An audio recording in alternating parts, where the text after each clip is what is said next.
Hey, what's up, everyone? I'm Hano Gutierrez, and welcome to Cochise Red Hot, where the chips are crunchy and the salsa is spicy, and we're gonna see if our guests can dip into the heat. Today's guest is the Douglas Campus Dean Abe Villarreal. Well, thanks for inviting me. First of all, my name is Abe Villarreal, and I have the great pleasure of serving as a dean of the Douglas Campus. And I've been here for 4 years. I'm a very proud Cochise College alum. I came here over 20 years ago to be a student, and I'm glad to be back after all these years. I want to ask you before we get started, how's your spicy? Do you like spicy food? Well, I'm looking at these, and they mild, medium. Can I say the names here? Mild, medium, hot. Cochise Red Hot. That's the final one. And they even look mild, medium, and hot. Cochise Red Hot. They look less spicy to more spicy. So I'm hoping I make it all the way. I do like spicy food. I come prepared with help here. So. Yeah, come prepared. We got the milk, we got the water for you, and if you want to indulge in some chips, nice. Go for it, man. Love and how about we get started with the first one, mild. You want to go for it? Oh, is it? Okay. Yeah, we can go for it now.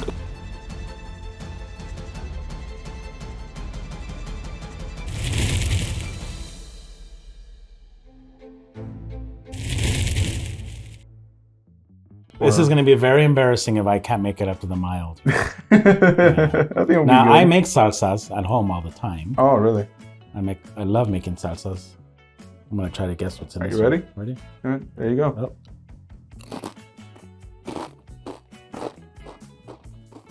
Well, definitely mild. Yeah, it's not too bad. Wow. It has a good flavor, and it's mild for sure. But salsas are different for what you want to use them for, you know what I mean? Yeah. Yeah. Chips and salsa for one thing, and it's spicier for other things, and so it depends how you use them. Well, one of the first questions we're gonna ask you is, where do you see the Douglas campus in the next 5 years? Do you see it expanding? Do you see it Do you see new renovations to old buildings? What do you see for the Douglas campus in the next 5 years? Well, this is a great time to think about the future of not just the Douglas campus, but the institution as we celebrate 60 years, of educating Cochise County. So we're super excited that this month, September, we'll be celebrating 60 years since we opened our doors. So I think it's a great time to think back about the past and the amazing impact that the college has had for our community, and then start to reflect and think about the future. However, I will say that we're very lucky that we have a leadership at the college that is always progressive and thinking about the future. So I know that there are plans about a lot of things as we move forward. At the Douglas campus, we have some a wonderful growth that's been happening in the last few years. And so in some ways, we're already bursting at the seams. And so if I had to make a list of all the dreams that I had about the Douglas campus, the ones that I would want to come true are, of course, additional housing that would be able to support the successful recruitment of student athletes and aviation students, and also just any student that wants to come to the campus. And we always want to see upgrades and renovation to our facilities, because while we enjoy the classic look of our campus, a very traditional college look that it has, we have to be able to meet the needs of our students. And that means new technologies in the classroom, or just making sure that the setting is for the 21st century learner. So we want to honor the heritage of our past, but also look forward to the future and any changes that we make at this. I think that's a very good way to kind of look at it. And also, I want to ask you, since you're from Douglas, if I'm correct, were you born in Douglas, or? Yeah, I was born in Douglas in the hospital that we don't have anymore, way back in the day. And I was raised here, and I came to the college and was just doing my gen eds. Actually, my mom said, we don't have enough money, you're going to go to Cochise College. Yeah. And I wanted to get out of Douglas, like every young person wants to leave their hometown. And but I'm glad that she had our educational interest in mind and ensured that all of us went to college. So actually, I have a very big debt of gratitude to the college, because my mom came here to learn English. She grew up in Agua Prieta, which is across the line, right on the border, and so that her ability to learn English, and she was very ambitious and wanted to move up in her life, because both of my parents were custodians. That's how they started. And so I have a debt of gratitude to the college for helping to change the trajectory of our family through education. But I came to the college here and then transferred to university and went on. And I worked at a university in a different state and was gone for 17 years. So Then now you're back. Now we're back. Now you're back, and you're the dean of the Douglas campus. And how about we get into the next one, the next medium? Oh my gosh. Okay. Okay, this one looks what, a little earthier, browner, darker. Yeah, it's a little darker. Oh, right. I thought we were gonna toast. Okay. It's all good. Spicier for sure. You got some kick to it. And maybe like roasted or something. Yeah. Shout out! I also want to give a shout out to our cafeteria. They're the ones that made the salsa for us. So thank you guys so much. Aren't they great? Yeah, it's very good. Such amazing work. Very good. I would say it has a good spiciness to it. Yeah, it has a pretty good kick to it. And so, with you being from Douglas, I want to ask you how important is it to you to see the majority of the Hispanic community being represented at Cochise College? First of all, the college is here to serve all students, so that's great. We have such a diversity of students that we serve: military students, non-traditional students, parents, lifelong learners, and then traditional students that come right out of high school. And they're represented in different demographics in terms of their ethnicities and genders and all that. So it is a blessing to be able to serve students from all walks of life. Here at the college, of course, we're designated as a Hispanic serving institution, which means that at least 25% of our full-time equivalent enrollment district-wide, meaning at the whole college, is identifies as Hispanic or Latino. That's emphasized to a very much greater extent here at the Douglas campus, where about 80% of our students are Latino. And that's reflective of the Douglas community, where the population is about 85%. And of course, we're a border community, so that goes along with that. So I think it's a blessing that we're able to serve students of any demographic, but especially here Latinos, because that's what our community is. And that they've entrusted the college to be able to have that as a choice for them, to be able to come and learn and grow and begin their careers. So I think no matter who we serve, all our students, I should say most of our students have similar needs, right? They might have challenges back home, they might have financial needs. And so we look at all of our students as a whole in terms of them coming with a lot of the same things that might get in the way of their academic success. But then you could really narrow that down a bit to look at students based on specific demographics and what might be more specific to their academic success in terms of barriers or challenge. Here on the border, of course, a lot of our students are English as second language learners. And even if they are not in our ESL program, they have come from an ESL background. And so we have to be sensitive to the cultural background of students whose English is not their primary language and who may have grown up in a different culture than the one that they experience at our institution. And also may have come from backgrounds where they learned in different pedagogical upbringings. So for example, a student that might be learning in Mexico, in Sonora or Opresa, has a different classroom experience, a different relationship with their instructor, and a different pedagogy that they're receiving from the instructor than they would at an institution of higher education in this country. And so that's why we have the HSI committee with the faculty and staff representation and other efforts at the institution to try to understand who our students are and meet them where they are. Well, I think it's time to get into the next one. Okay, it's getting hot in here. Yeah, it's getting hotter. You ready? Okay, I'm gonna look at this one just because. Smells okay, good. I'm gonna try this. The what bowl? is this called? The bowl. Well, I gotta do the bowl with you too. Okay. You ready? I'm being very brave right now. And gotta get a good amount. I know that you're gonna edit out the tears, the sweat, and all the anguish moments that I have. Yeah. Ready? Okay, here we go. I'm just getting a little bit. I feel so, Oh, yeah. Look how much I'm getting. Okay, I'll dip it more. You ready? You ready? There you go. I want to know. That one's hot. Yeah, that one's a little hot. I want to know Am I turning red? Am I turning red hot? Coach's red hot? No, I don't even feel it on my tongue. I know this is marketing's attempt to make us look like our brand colors. That's what they're trying to do to us. Oh my gosh. So, I always want to ask you, is there any upcoming activities for... I'm going to get another chip because this for is, students. This is hurting me. Let me repeat my question. Don't worry, we're going through this together. Did you break into the milk already? No, not yet. Okay, well, I haven't broken into it I yet. should break into mine for some. It's okay. You can break into yours now. I'm the questionnaire here. It's very good, though. I just want to say it's very good. It's very hot, spicy, but it's very good. It tastes very good. I don't know how you can eat a lot of it. There's usually sometimes. What is this, like 2 ounces or something? Something like that. We're getting a drop, basically. Yeah, and usually whenever there's like really spicy stuff, it's usually never. Okay, no. It's never like tastes good. Yeah, it's just too much. Spicy. Yeah, it's just spicy. No, this is hot.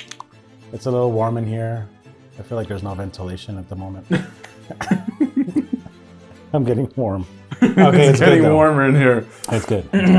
All right. So, are there any are there any specific events? Man, the spice. Are there any specific event? It's starting to get one warm. Of those fans that you hold like a giant piece of cardboard or something. It was not getting this warm right now. It's like it's slowly building up. Woo! What I need? We should have had the ingredients. I want to know what she put in this. Some demonic thing, Okay, are there any specific events or for students coming up that they can go to, like especially with Hispanic Heritage Month coming up? Well, we always have events, so we're lucky that we have different areas that put on different events. So just in general, of course, it's athletic season, so we're so proud to support our soccer students.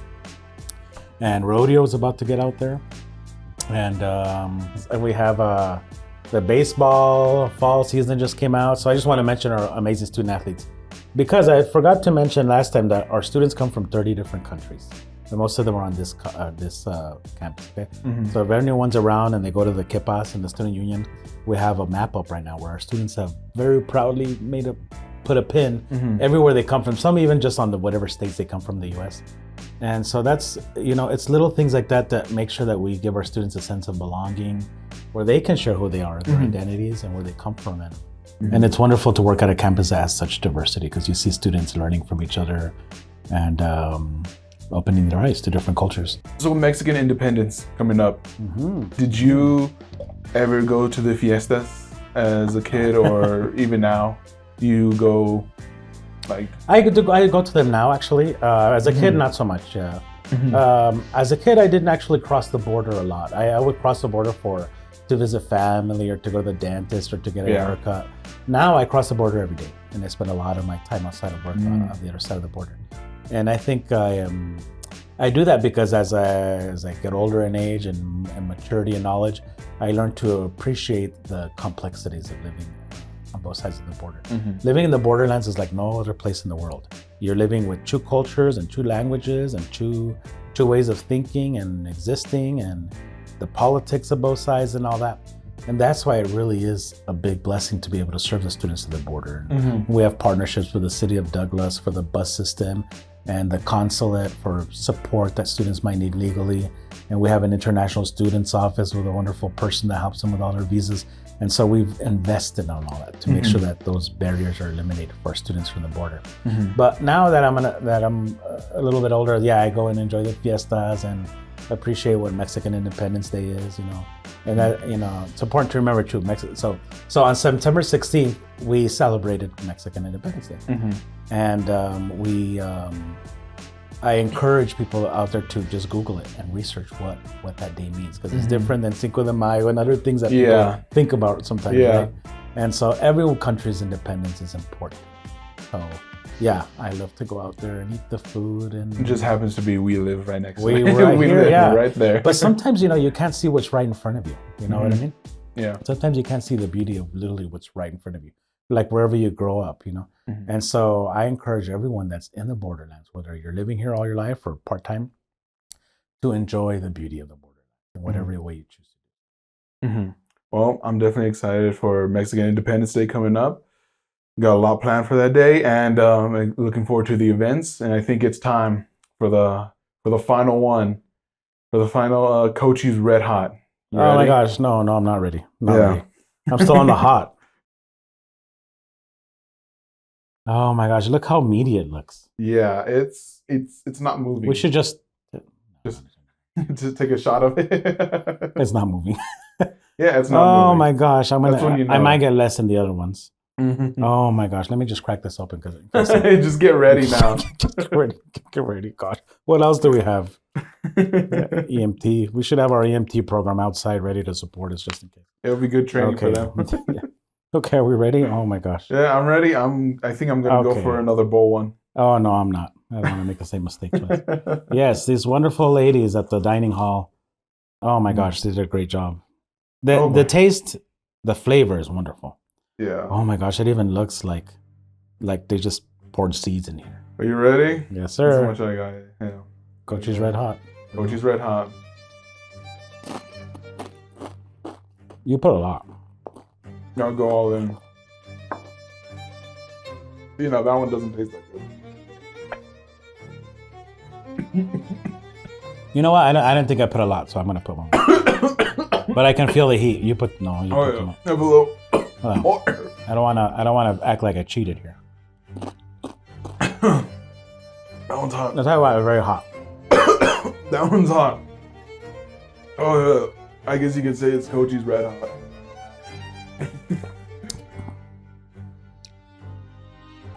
Oh, dude, you're doing better than me, dude. It's warm in here. It's too intense, I think. Like, how would you eat it in? Oh no! Imagine on a taco, just. Oh no. No. Oh my god. It's warm in here. I'm cracking this one open. That is. Next time we're doing this outside, like on January 1 or something, where snow's falling and. Mm-hmm. I want to ask you. Yes, sir. Who is your favorite SGA officer? Oh my gosh. Okay. Well, SGA, just for everyone to know, is Student Government Association, right? And so they put on events and they represent our students and they're wonderful. And so I will tell you this. I have just gotten to know our SGA officers this semester, and the semester just, we're only halfway through. So I'll save that question for another day when I get to know them. Sorry. Now, what officer asked you to ask that? That's what I want to know. No, they're all wonderful in different ways. You know what I mean? Mm-hmm. They're all wonderful in different ways. They have different talents. Some are more creative-minded. Some like to do the logistics of the event. Some are more people-oriented. So we need all of them to make a success with this. Mm-hmm. Well, man, that's about all the questions I have for you. You successfully made it through all of them. Even I want to know how you're going to make it to the next interview, huh? I know. How am I going to do it?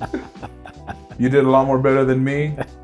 I want to say thank you so much for coming on and being our first guest on Cochise Red Hot. Thank you. That was an experience. Mm-hmm. It's an experience. I want to give a special shout out to our cafeteria workers for making this delicious salsa. Not this one. It's still delicious. It's just Cochise Red Hot. It's Cochise Red Hot. Well, thank you guys so much for watching Cochise Red Hot. I'm your host, Hanu Gutierrez. Make sure you guys come back, subscribe, and make sure you guys leave a comment down below who you want to see next. We'll be taking any recommendations, and thank you guys so much for watching, and bye-bye.